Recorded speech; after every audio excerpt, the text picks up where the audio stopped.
Hello दोस्तों, बहुत बहुत स्वागत है आप सभी का YouTube के नंबर 1 चैनल शुभम क्लासेज में। आज कितना शानदार आपके सामने मैं टॉपिक लेकर आया हूं। अर्थशास्त्र से इकोनॉमिक्स के जैसा कि तीसरा अध्याय का हट चुका है 30% मिनिमाइज होने के बाद, तो अध्याय 4 में मैं बात कर रहा हूं वैश्वीकरण और भारतीय अर्थव्यवस्था की। और ये चैप्टर आपके इकोनॉमिक्स में दीर्घ उत्तरी प्रश्न, लघु उत्तरी प्रश्न के लिए बहुत बेस्ट होता है। तो ये आप शुरू से लेकर अंत तक वीडियो को देखना नहीं भूलेंगे, क्योंकि आपको अच्छे नंबर पाने हैं तो ये वीडियो आपके लिए जरूरी होने वाली है। तो चलिए बात करते हैं इसके बारे में। विभिन्न देशों के बीच परस्पर संबंध और तीव्र एकीकरण की प्रक्रिया ही क्या कहलाती है? वैश्वीकरण। लोग पूछते हैं और ज्यादा से ज्यादा क्वेश्चन में आता है, 1 नंबर के 2 नंबर के क्वेश्चन में तो आता है ये, बाकी इससे विस्तृत करके जब प्रश्न करते हैं पहला ये होता है कि वैश्वीकरण क्या है। तो आप सुन लीजिएगा मेरे प्यारे बच्चों, बहुत अच्छे से मैं समझाने की कोशिश कर रहा हूं कि विभिन्न देशों के बीच परस्पर संबंध और तीव्र एकीकरण की प्रक्रिया ही क्या कहलाती है? वैश्वीकरण की प्रक्रिया कहलाती है, वैश्वीकरण कहलाता है। अब हम बात करेंगे अंतर्देशीय उत्पादन के बारे में। क्या चीज अंतर्देशीय उत्पादन कहलाती है? तो सुनिएगा कि वैश्वीकरण के आरंभ में औपनिवेशिक देशों से कच्चे माल का निर्यात होता था तथा औपनिवेशिक देशों में तैयार वस्तुओं का आयात होता था, परंतु 20वीं शताब्दी के मध्य से विभिन्न बहुराष्ट्रीय कंपनियों ने अपनी आर्थिक गतिविधियों का विस्तार किया था। अपनी आर्थिक गतिविधियों क्या किया था? विस्तार किया था। और यही चीज क्या कहलाई थी? अंतर्देशीय उत्पादन। अभी बहुराष्ट्रीय कंपनियां कौन थी? तो बहुराष्ट्रीय कंपनियों का उत्पादन व नियंत्रक एक से अधिक देशों में होता है। वे अपने कारखाने वहां स्थापित करती हैं जहां सस्ते श्रमिक व अन्य संसाधन प्राप्त होते हैं। ये बहुराष्ट्रीय कंपनियां कहां पे अपने संसाधन अवेलेबल कराती हैं, कहां उपलब्ध कराती हैं? बहुत अच्छे से समझिएगा। कहां पर? वे अपने कारखाने वहीं स्थापित करते हैं जहां सस्ते श्रमिक यानी कम पैसे में मजदूर मिल जाए और पूरे संसाधन भी उनको मौजूद हो जाए। वहां पर अच्छी अच्छी कंपनियां वहीं पर क्या होती हैं? अपने कारखाने स्थापित करती हैं। बहुराष्ट्रीय कंपनियों में उत्पादन प्रक्रिया छोटे भागों में की जाती है तथा विश्व भर में फैला दी जाती है।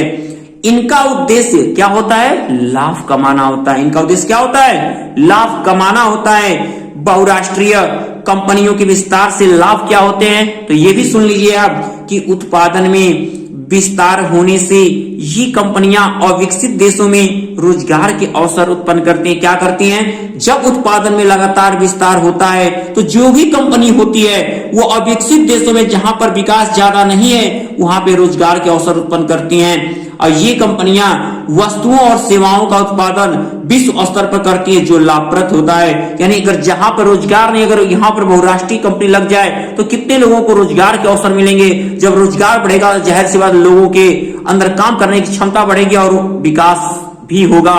तो ये चीजें हैं, बहुराष्ट्रीय कंपनियों से लाभ तो है ही बहुत।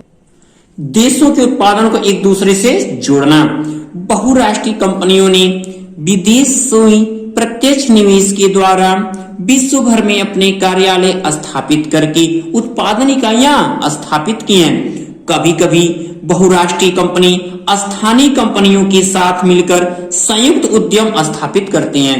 बहुराष्ट्रीय कंपनियां स्थानीय कंपनियों के साथ मिलकर भी उत्पादन करती हैं। जो भी बहुराष्ट्रीय कंपनी होती है वो छोटे बड़े सभी कंपनी के साथ एक साथ मिलकर उत्पादन करने का काम करती है, क्योंकि छोटी कंपनियां भी उनको अच्छी चीजें क्या करती है? प्रोवाइड करा सकती हैं। ये भी चीजें आती हैं तब जाके उत्पादन एक दूसरे से जुड़ता है और ये देश एक दूसरे से जुड़ता है। लोगों का जो भी कंपनी का उत्पादन होता है हर देश से कोने कोने तक पहुंचने का यही देन है।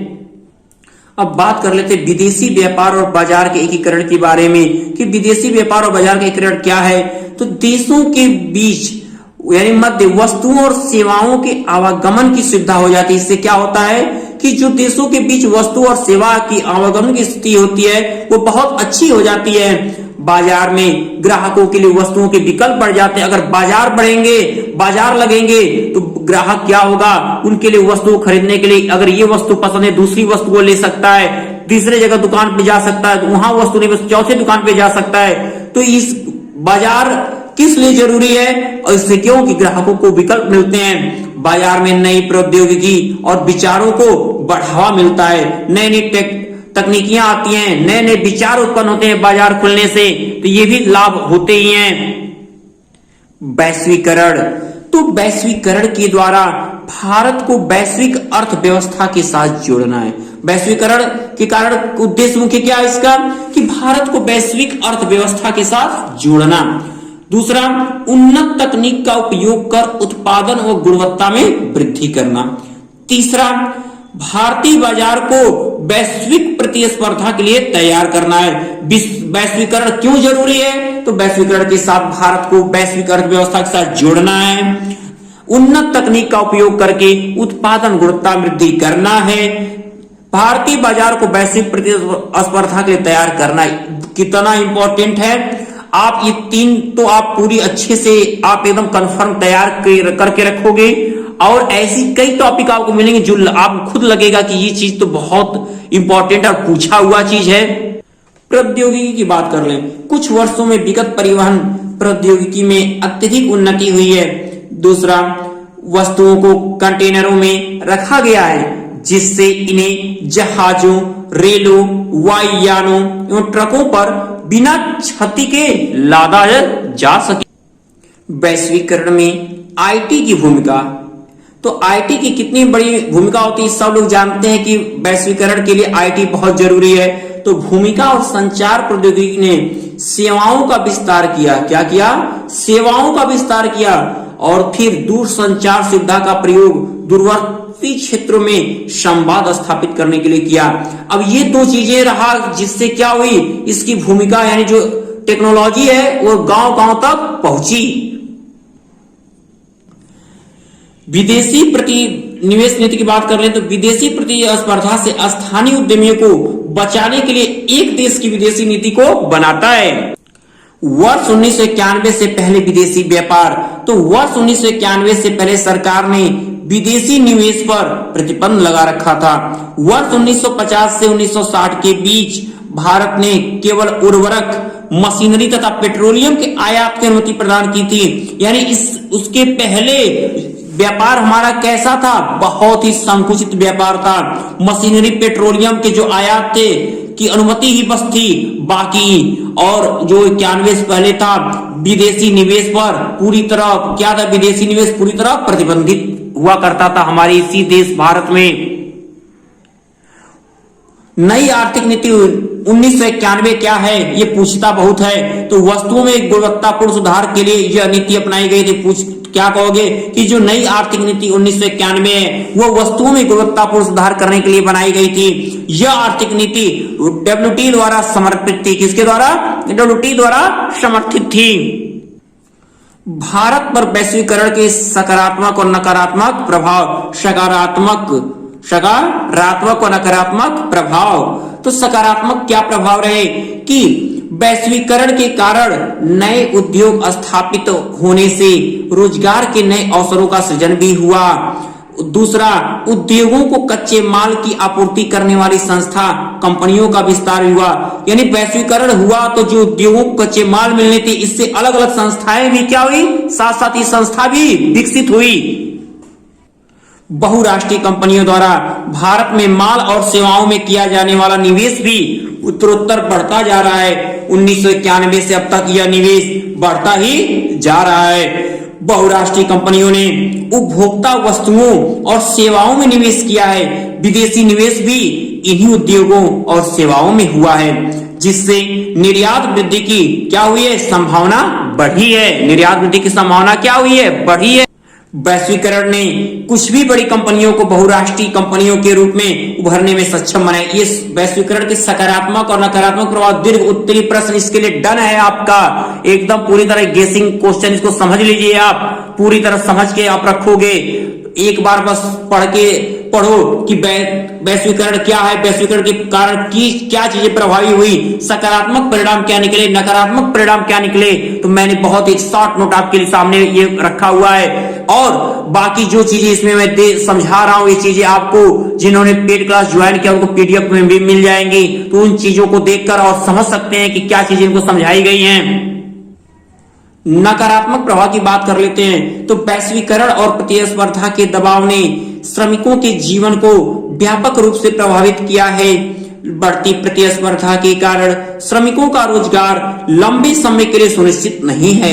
जहां पहले कारखाने श्रमिकों को अस्थायी आधार पर रोजगार देते थे, वहीं वे अब अस्थायी रोजगार देते हैं। पहले कंपनियां अस्थायी रोजगार देती थी, आज अस्थायी की कब वो हटा दे आपको ये कोई गारंटी नहीं है। इसलिए अब आपको खुद अपनी मेहनत और लगन के साथ कंपनी के साथ जुड़ना होगा, तब आप रह पाओगे, ताकि श्रमिकों को वर्ष भर वेतन न देना पड़े।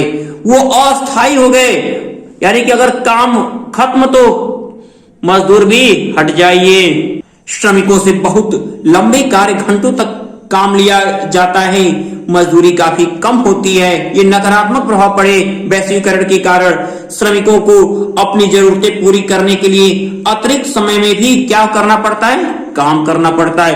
अब जो कंपनी से हटा दिए गए, जिन कंपनियों ने श्रमिकों को हटा दिया, अब बेचारे क्या करेंगे? अब उसके लिए अलग जरूरत, यानी कि किसी का पेट उतने से तो भरेगा नहीं, उसके लिए और चीजों को खोजेगा ये, तो वो अपने काम ढूंढता है, अतिरिक्त वर्क के लिए सोचता है कि अभी यहाँ से हट गए तो दूसरा अपने आप के लिए होल्ड रखे, ताकि वो वहां से हटे तो दूसरी जगह मैं पकड़ लूं, ताकि मेरा रोजी रोटी चलता रहे। ऐसे हुआ था सोच किसानों का और श्रमिकों का। अगला पॉइंट कितना इंपॉर्टेंट है कि विदेशी निवेश को आकर्षित करने के लिए भारत सरकार द्वारा किए गए प्रयास बताइए। ये प्रश्न आता है, भारत सरकार ने क्या प्रयास किए थे? तो देखिए क्या किया गया था, बहुत ध्यान समझिएगा कि विदेशी निवेश के प्रतिबंध को हटा दिया गया। पहला पॉइंट क्या किया गया? विदेशी निवेश के प्रतिबंध को हटा, जो प्रतिबंध लगा था जिससे वैश्वीकरण पूरी तरह अपने धरातल पर था, वो क्या हुआ, बढ़ा। तकनीकी तथा विदेशी कच्चे माल के आयात पर से प्रतिबंध हटाया गया। उद्यमों को स्थापित करने के लिए लाइसेंसिंग प्रथा को हटा दिया गया, यानी जो लाइसेंस की प्रथा थी कि लाइसेंस होना चाहिए कोई भी, उसको भी हटा दे, ताकि इसका क्या हो, प्रभाव पड़े और ज्यादा से ज्यादा रोजगार का सृजन किया जा सके। आर्थिक सुधारों की उपलब्धियां क्या क्या थी? निर्यातों में वृद्धि होना, आयातों का उच्चावच, तीसरा विदेशी मुद्रा कोष का प्रभाव होना, यानी बहुत ज्यादा मुद्रा कोष का पूरी तरह प्रभाव। सबसे ज्यादा हमारे आर्थिक सुधारों को यदि किसी ने खंडित किया है तो वह थी विदेशी मुद्रा कोष का प्रभाव। प्रत्यक्ष विदेशी निवेश पर प्रभाव। अगला पॉइंट है आपका राजकीय घाटे पर प्रभाव।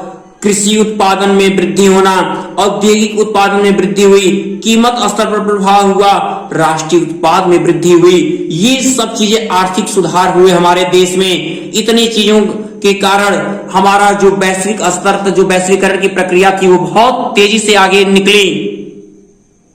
ये देखिए बहुत पूछता है कि आर्थिक सुधारों की प्रमुख विशेषताओं का उल्लेख कीजिए, तो अर्थव्यवस्था का सार्वभौमिकरण, दूसरा अर्थव्यवस्था का उदारीकरण, तीसरा अर्थव्यवस्था का निजीकरण, प्राइवेट होना भी वैश्वीकरण के विस्तार में सबसे अहम योगदान देता है।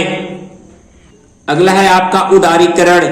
प्रतिबंधों को हटाने की प्रक्रिया को ही क्या कहते हैं? उदारीकरण कहते हैं। यानी जो प्रतिबंध लगाए गए यदि हम उनको हटा दिए जाए, यानी हर व्यक्ति स्वतंत्र हो जाए अपने उद्यम को बढ़ाने और अपने कारखाने स्थापित करने, अपने निवेश के लिए स्वतंत्र हो, वही क्या कहलाता है? उदारीकरण कहलाता है। भारत में इसकी शुरुआत वर्ष 1991 में की गई थी। उदारीकरण की प्रारंभ कब हुआ था? 1991 में। उदारीकरण के कारण व्यापारियों को अधिक स्वतंत्रता प्राप्त हो चुकी थी। अब ये रहा इस चैप्टर से सबसे मोस्ट इंपॉर्टेंट और अंतिम प्रश्न कि विश्व व्यापार संगठन को स्पष्ट कीजिए। तो विश्व व्यापार संगठन क्या है? यह एक अंतरराष्ट्रीय संगठन है और ये वैश्विक व्यापार के नियमों को बनाता है। विश्व व्यापार संगठन क्या? यह एक अंतरराष्ट्रीय संगठन है और यह एक वैश्विक व्यापार के नियम को बनाता है। इसका उद्देश्य अंतरराष्ट्रीय व्यापार का उदारीकरण करना है, यानी जो भी अंतरराष्ट्रीय व्यापार है जहां पर प्रतिबंध है उनको हटाना, और ताकि व्यापार विकसित किया जा सके, व्यापारियों को लाभ हो सके, हर एक वस्तु एक देश से दूसरे देश में हर लोगों तक पहुंच सके। जून 2018 तक विश्व के 164 देश इसके सदस्य थे। कितने देश? 164 देश इसके सदस्य थे। और विश्व व्यापार संगठन का मुख्यालय जिनेवा स्विट्जरलैंड में स्थित है। विश्व व्यापार संगठन का मुख्यालय अगर पूछ दिया अगर बहुविकल्पीय प्रश्न में तो क्या दोगे? जिनेवा। जिनेवा कहां पड़ता है? स्विट्जरलैंड में स्थित है। तो मेरे प्यारे बच्चों, मैं उम्मीद करता हूं कि जो आज का ये चैप्टर जिस तरीके से आपने समझा है शुरू से लेकर अंत तक, तो बहुत पसंद आई और इसी मेहनत के साथ आप इसको और भी आगे इसे एक बार रिवाइज कर लिए तो सोच जाओ कि इससे आने वाला हर एक प्रश्न का उत्तर आपके माइंड में होगा और देखते लिखने इतना तेजी से लिखोगे कि मैं तो उम्मीद करता हूं कि आप पूरे नंबर प्राप्त करने की आपकी जो कोशिश है उसमें कामयाब भी हो जाओगे। तो मेरी तरफ से बहुत शुभकामनाएं हैं। तो जिसने भी इस चैनल को अभी सब्सक्राइब नहीं किया वो जल्द से जल्द इस सोहम क्लासेस के चैनल को सब्सक्राइब कर लें ताकि आगे की मोस्ट इंपॉर्टेंट वीडियो आपको मिलती रहे। तो और जिसने अभी लाइक और शेयर नहीं किया है वो ज्यादा से ज्यादा इस वीडियो को लाइक करें और शेयर भी करते रहें ताकि आपका ये जो चैप्टर है बाकी साथियों को भी मिल जाए और वो भी अपनी तैयारी अच्छे से कर सके और जल्द से जल्द वो पेड क्लास ज्वाइन करके पूरे क्लास को एक अच्छे क्लास के रूप में आगे बढ़ाने की प्रक्रिया अपनी बढ़ा सकें। तब तक के लिए गुड लक मेरे डियर।